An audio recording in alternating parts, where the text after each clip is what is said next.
l'université, distingués invités en vos grades et qualités respectives,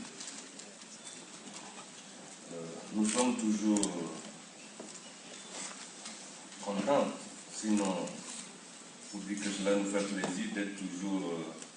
à Highway Africa, avec qui nous entretenons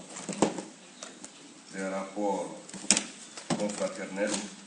depuis plus d'une dizaine d'années.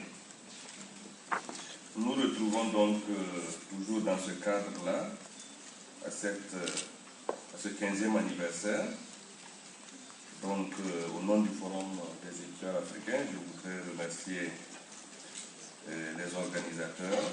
et leurs sponsors de nous avoir permis d'être là. Nous nous retrouvons donc au niveau de 2 manifestations conjointes, Highway et Pakai,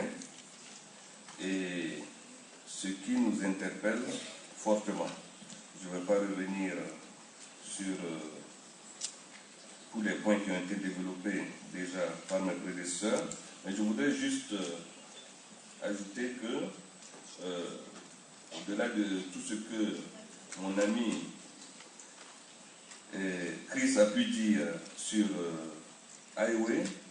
nous voudrons ajouter que Highway, c'est quand même une vision commune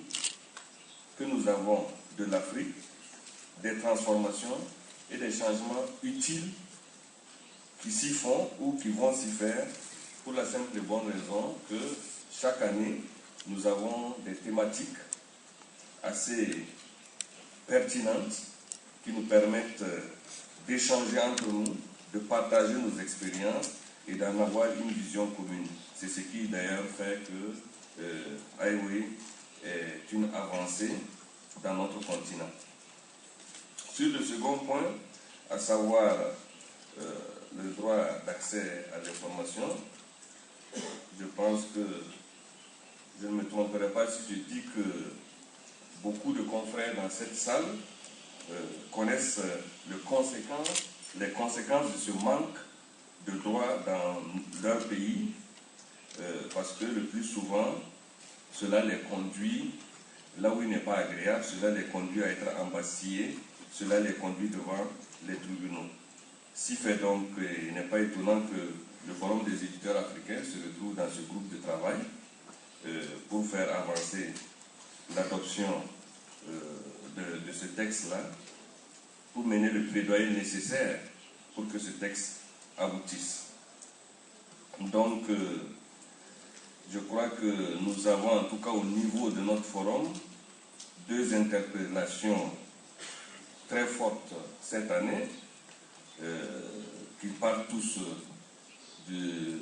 la commémoration du 20e anniversaire à Windhoek. Nous avons arrêté ensemble qu'il faut élever les standards professionnels, et pour ce faire qu'il faille travailler donc à la mise en place d'organes d'autorégulation dans la plupart des pays, d'ombudsman dans la plupart des pays, afin quand même de pouvoir offrir une certaine qualité de nos productions. Et la deuxième interpellation forte,